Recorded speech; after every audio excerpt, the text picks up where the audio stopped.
All right, today we're going to do a presentation on why we sleep.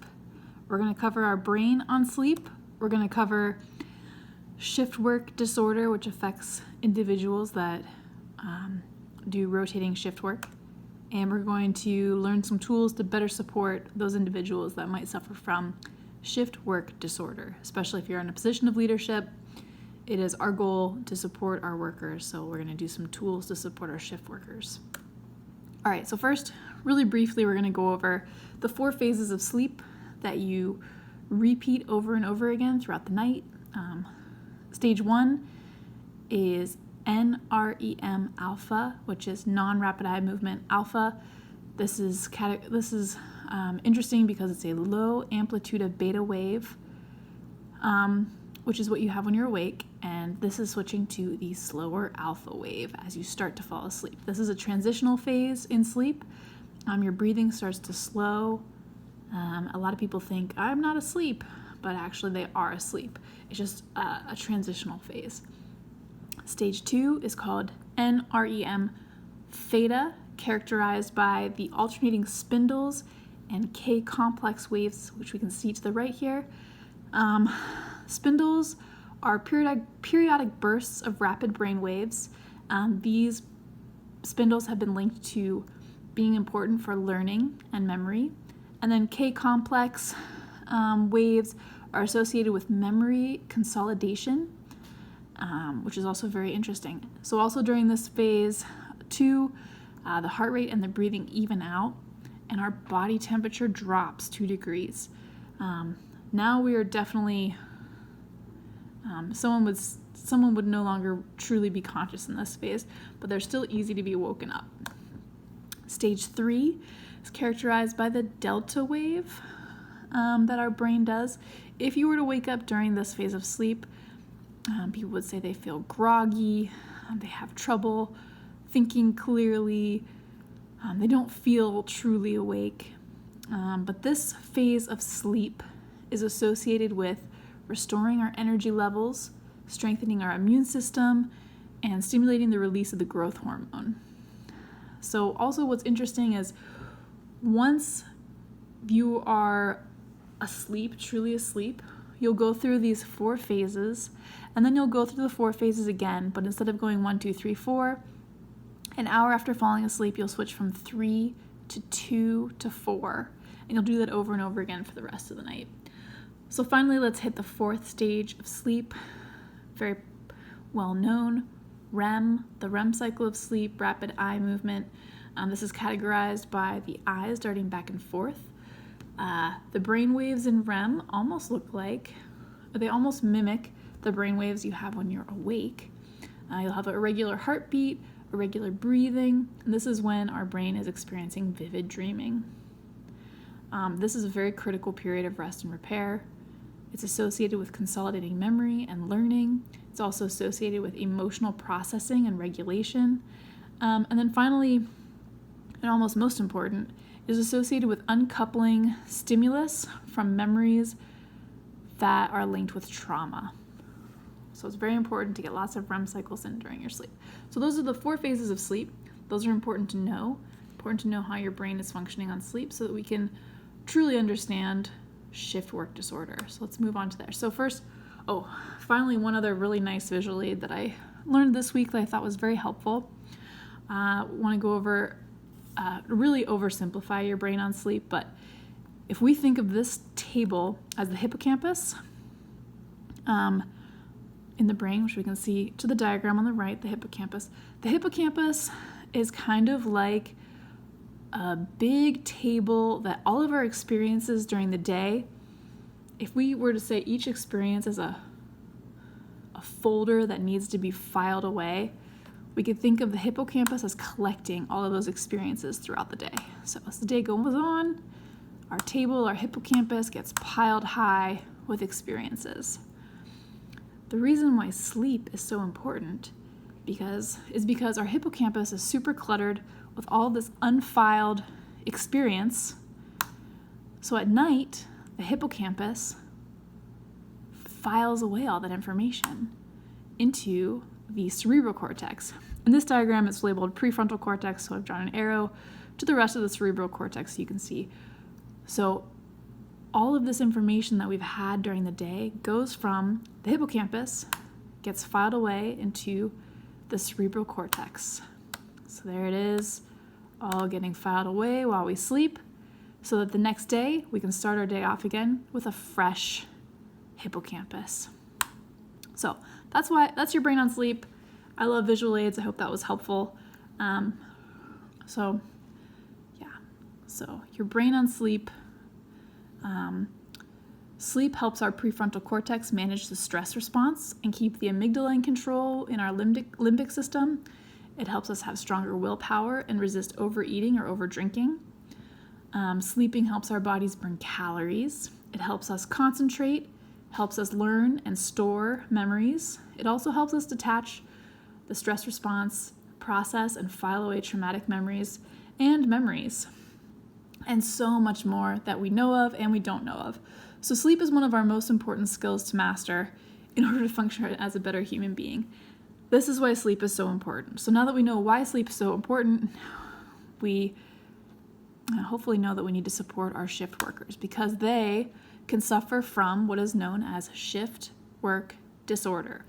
And this is simply chronic sleep deprivation, which leads to a misalignment of the circadian rhythm, which is a 24-hour clock that our body has.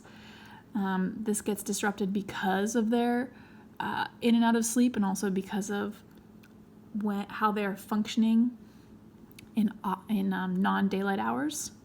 And this shift work disorder results in increased nighttime awakenings, longer sleep latency. So it's kind of a spiral. Once you mess up that circadian rhythm and you don't get good sleep, it kind of leads to worse and worse sleep. So let's try and understand shift work disorder better. Here we have a construction worker who's got a lack of energy, headaches, trouble concentrating. He's irritable. He has an inability to fall asleep or stay asleep. And then when he's working, he has excessive sleepiness during his waking hours. And then depression. All of these things compound. So without good sleep, he has a decreased tolerance for stressful situations. His body could store more calories as fat. It hurts his creativity and concentration. And when those things are hurt, that of course increases our propensity for errors and accidents. And now we've got him at risk of depression, anxiety. He could turn to alcohol or drugs to try and self-medicate. This is a bad place to be. So we want to support better sleep hygiene and avoid shift work disorder. So ways to do that. It is easier for our bodies to go in a clockwise rotational schedule. So if you are leadership for your work group and you are in charge of the schedule and you need to do you have to put some people on night shift and then you're going to switch them to day shift, follow a rotation where they go day to evening to night shift. This is much easier for the body to manage. So that's going to help them a lot. If you have to do that to them, hopefully you can avoid that. But if you have to do it in that order. Do it in a clockwise rotational order. Another thing you can do as leadership to support your workers and try and prevent shift work disorder. Limit their night shifts to blocks of 3. Only 3 night shifts in a row. Limit those shifts to 8 hours at a time. And then if you can, allow 3 hours after those blocks, that block of 3 night shifts, to let them recuperate. If they have to do a rapidly changing shift, try and have their new shifts start and end with their days off. Give them time to recover. They're going to be wrecked. They need to sleep.